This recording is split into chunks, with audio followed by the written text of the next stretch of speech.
Banas dairy પ્રેરિત ગલબાભાઈ Nanjibhai Patel charitable trust સંચાલિત Banas medical college અને જનરલ હોસ્પિટલ મોરિયા પાલનપુર ખાતે ગુજરાત વિધાનસભાના અધ્યક્ષ શંકરભાઈ ચૌધરીની અધ્યક્ષતામાં અને સાંસદ શ્રી પરબતભાઈ પટેલની વિશેષ ઉપસ્થિતિમાં મેમોગ્રાફી વાનનું લોકાર્પણ સમારોહ યોજાયો હતો, જે અંતર્ગત અધ્યક્ષ શંકરભાઈ ચૌધરી અને ઉપસ્થિત મહાનુભાવોએ લીલી ઝંડી આપી મેમોગ્રાફી વાન તેમજ પૂર્વ શિક્ષણ મંત્રી કીર્તિસિંહ વાઘેલાના 35 લાખ રૂપિયાના દાન સહાયથી શરૂ કરાયેલ ALS એડવાન્સ લાઈફ સપોર્ટનું વાનનું લોકાર્પણ કરાયું હતું।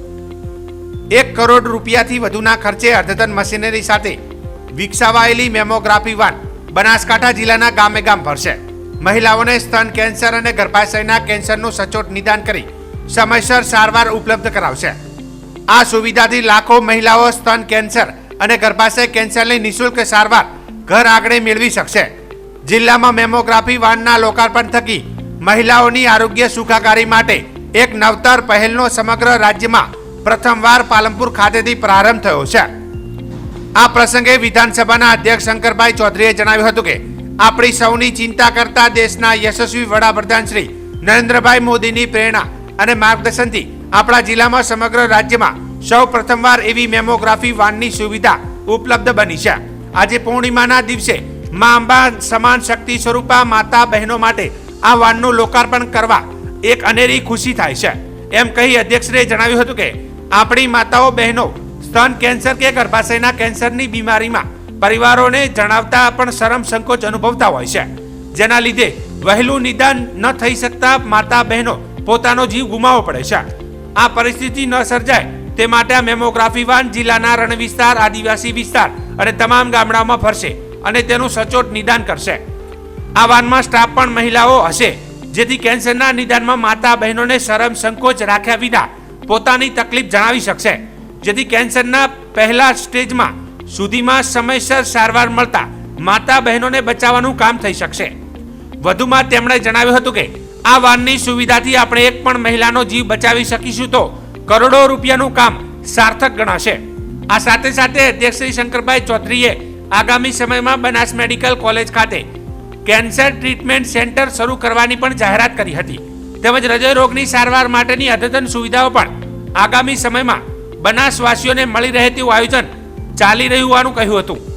આ પ્રસંગે ધારાસભ્ય શ્રી અનિકેતભાઈ ઠાકર, રાજ્યસભાના પૂર્વ સાંસદ દિનેશભાઈ અનાવાડિયા, બનાસ બેંકના chairman Savsibhai Chaudhary, vice chairman Bhavabhai Rabari, Banas medical કોલેજના પ્રમુખ B J Chaudhary, board of director શ્રીઓ, MD, ફેકલ્ટીઝ, કોલેજના ડીન શ્રી સહિત સ્ટાફ પરિવાર અને મોટી સંખ્યામાં માતા બહેનો ઉપસ્થિત રહ્યા હતા।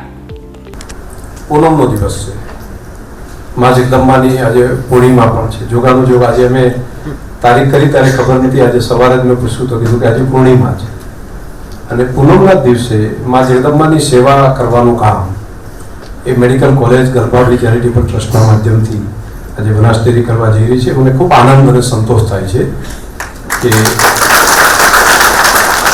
પ્રશ્ન એવો થાય કે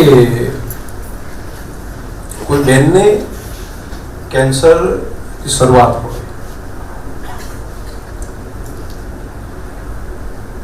અને જો એને ડિટેક્શન થઈ જાય, એનું નિદાન થઈ જાય તો એના પ્રાણ બચી શકે, પણ આપણે ત્યાં મુશ્કેલી એ થતી હોય છે। છાતીનું કેન્સર હોય તો એ મને કે આ તો સામાન્ય ગાંઠ છે, દિવસો કાઢી નાખે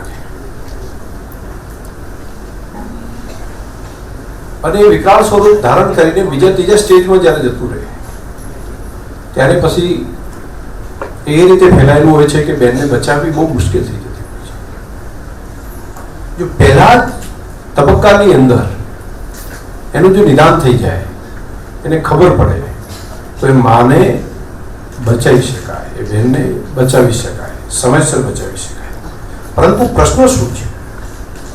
સમસ્યા એ છે કે એના માટેની મેમોગ્રાફી માટેની ટ્રીટમેન્ટ માટે છે અમદાવાદ સુધી કોણ જાય, બાકી મોટી હોસ્પિટલમાં કોણ જાય, ગામડેથી કરીને ગામમાં આપણે તો બેઠા હોય, શરમ સંકોચના કારણે ઘણી વખત તો બેન કોઈને કહે નહીં અને કીધું હોય તો એમ લાગે અમદાવાદ સુધી ક્યાં જઈશું, અમદાવાદમાં જઈને કઈ રીતે, એટલે બ્રેસ્ટ કેન્સર હોય, સર્વાઇકલ કેન્સર હોય, ગર્ભાશયના મોટું કેન્સર હોય તો ત્યાં સુધી એ જતી નથી અને શરમ અને સંકોચના કારણે ત્યાં સુધી જાય નહીં અને પછી જ્યારે એન્ડમાં ત્રીજા સ્ટેજે જ્યારે કેન્સર પહોંચી ગયું ત્યારે એમને બચાવવી મુશ્કેલ હોય છે। આનો કંઈક રસ્તો કાઢવો પડે અને એ સંવેદનામાંથી આજે પ્રગટ્યું છે આ કામમાંથી.